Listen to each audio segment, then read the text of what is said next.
Hello guys, welcome to our new blog video. আমরা সবাই মিলে যাচ্ছি এখন করিমপুর বইমেলাতে। সেখানে যাওয়ার জন্য কিন্তু আমরা টুকটুকির জন্য ওয়েট করছি এখন রাস্তার পাশে দাঁড়িয়ে দাঁড়িয়ে। কিছুক্ষণের মধ্যে কিন্তু আমাদের টোটো চলে আসলো এবং আমরাও উঠে পড়লাম সবাই মিলে একসাথে। আমি কিন্তু কোনোদিনই সুযোগ করে বসার সুযোগ পেলাম না, এরা দুজনে দেখো বসে পড়েছে। আর কিছুক্ষণের মধ্যে কিন্তু আমরা পৌঁছে গেলাম। আর টোটো থেকে নেমে টোটোর ভাড়াটা কিন্তু দিয়েই চলে গেলাম সরাসরি বইমেলার ভেতরে। তো আমরা এসেছিলাম একটু বেলা করে, তাই মেলায় সেরকম কোনো ভিড় ছিল না। তার আগে বলে দিই, তোমার যদি আমাদের ভিডিও ভালো লাগে তবে চ্যানেলটিকে অবশ্যই সাবস্ক্রাইব এবং পেজটিকে অবশ্যই ফলো করে দিও, সাথে লাইকটা করতে কখনোই ভুলবে না। এখন এদিক ওদিক ঘোরার পর আমরা সরাসরি চলে যাব এখন পার্কের ভিতরে। হচ্ছে করিমপুরের মেঘনা পার্ক, এর ভিতরে আমরা এখন যাব। পার্কের ভিতরে প্রবেশ করে প্রথমে কিন্তু টিকিটওয়ালার কাছ থেকে টিকিট কেটে নিলাম আমাদের সবার একসাথে। আর এই পার্কটাকে কিন্তু খুব সুন্দর দেখতে লাগছিল চারিদিকে ফুল গাছের সাথে। তোমরা কে কে এই পার্কে এসেছো আমাকে কমেন্ট অবশ্যই জানিয়ে দিও। চলো ততক্ষণে আমরা পার্কের ভিউটা এনজয় করি।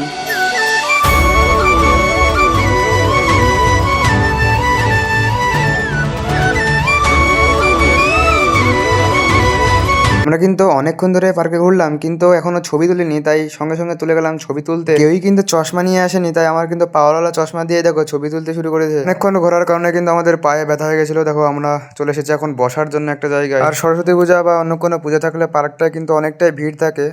আজকে সেরকম কোনো ভিড় নেই দেখতে পাচ্ছি। এই দুজন বাচ্চাকে দেখো, এরা কিন্তু বাচ্চাদের মতো দোলনা খেলতে শুরু করে দিয়েছে। এখন পার্কে থাকার পর রাত্রিবেলাতে আমরা চলে গেলাম এখন বইমেলার ভিতরে। আর এই ভিতরে ঢুকতে আমাদের নিয়েছিল 5 টাকা করে টিকিট। আর এই বইমেলায় কিন্তু আমরা এসেছিলাম কিছু বই কেনার জন্য, কিন্তু ভাগ্যবশত আমরা কিন্তু কোনো বই পাইনি এই মেলাতে। এই মেলা কিন্তু অনেকই দোকান ছিল, অনেক রকমের নানান বইও কিন্তু আমরা দেখেছি এই মেলাতে। এই মেলাটাতে কিন্তু অনেক বইয়ের স্টল ছিল। ঘোরাঘুরি করতে দেখতে পেলাম একটা ইউটিউবারকে, দেখো কত সুন্দর ভিডিও বানাচ্ছে। কিন্তু শুধু ওর সামনে যাচ্ছিলাম যেন আমিও ভাইরাল হয়ে যাই তার ভিডিওতে। তো এইসব ঘোরাঘুরির পর আমরা এখন যাচ্ছি দেখো এই ইলেকট্রনিক্স এর এখানে। জিনিসের মধ্যে কিন্তু আমার এই জিনিসটাকে ভালো লাগছিল যে হাতে তালি দিলে এই আলোগুলো কিন্তু জ্বলে উঠছিল, মানে কোনো শব্দ হলে লাইট গুলো জ্বলে উঠছিল। তো এরপর দেখো এই জিনিসটার নাম যদি তোমরা জেনে থাকো কমেন্ট আমাকে অবশ্যই জানিয়ে দিও। এটা কিন্তু পূরণ করতে কেউ পারছিল না, আমিও পারিনি। আর লাস্টে এসে দাদাটা এসে কিন্তু পূরণ করে দিল, প্রায় সবটাই করে দিয়েছিল এই দাদাটা। তো মেলাতে কিন্তু অনেকক্ষণই ঘুরলাম, তো এখন চলে এসেছি কিছু খাওয়া দাওয়া করার জন্য। আমরা সবাই মিলে নিয়ে নিয়েছিলাম একটা করে রোল। এটা কিন্তু দেখো পেতে না পেতে খাওয়া শুরু করে দিয়েছে এরা। আজকের ভিডিওটা এই পর্যন্ত, দেখা হচ্ছে অন্য কোনো বড় ভিডিও। তো